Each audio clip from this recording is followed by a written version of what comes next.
Started feeling so much better when I started eating clean. It changed my life.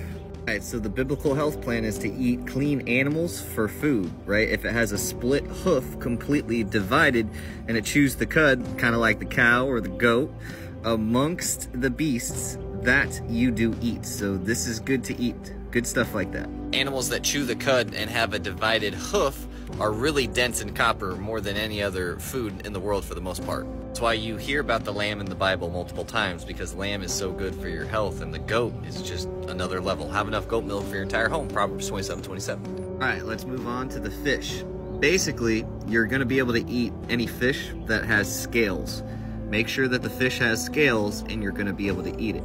So that's gonna be like cod, tuna has scales, I believe, and then salmon. That's really all I'll eat for the most part. If you can find one, go ahead and do it, but just know that cod is really gonna be key next to salmon. All right, we can't be eating any vultures, any eagles, any ravens, any kind of seagull or nighthawk or ostrich. All of these stuff we aren't supposed to eat. No pelicans, no white owls, no owls at all. There's actually some clean insects that you can eat as well. So you can eat of every flying insect that creeps on all fours, those which have joined legs above their feet with which to leap on the earth. These are them which you can eat. The locust after its kind, and the destroying locust after its kind, and the cricket after its kind, and the grasshopper after all of its kind. So that's the story of John the Baptist, but pretty much stay away from all the other ones. Don't even touch them.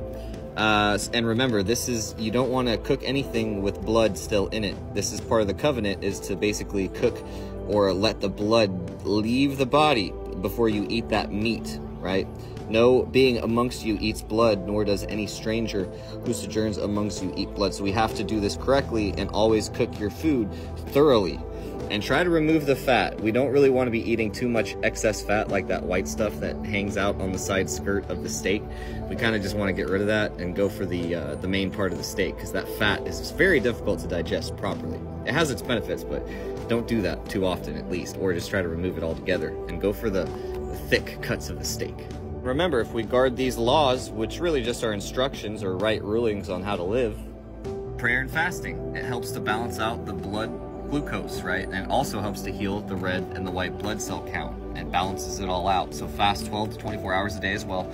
No more than 14 hours a day if you're a woman. After you start following these protocols, your body's gonna become fat adapted. It's gonna start to produce ketones, which equals autophagy, which equals cellular regeneration, which equals basically a new heart.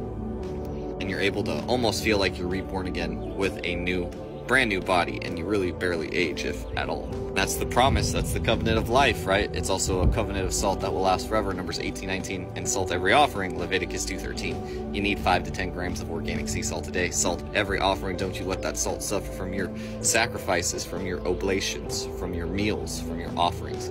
So this is why we made you guys a Bible health book. When I figured out, or when I started to understand, I should put the salt covenant a few years ago, I was just changing my life, and it helped to put me where I'm at, and it helped to establish me here today.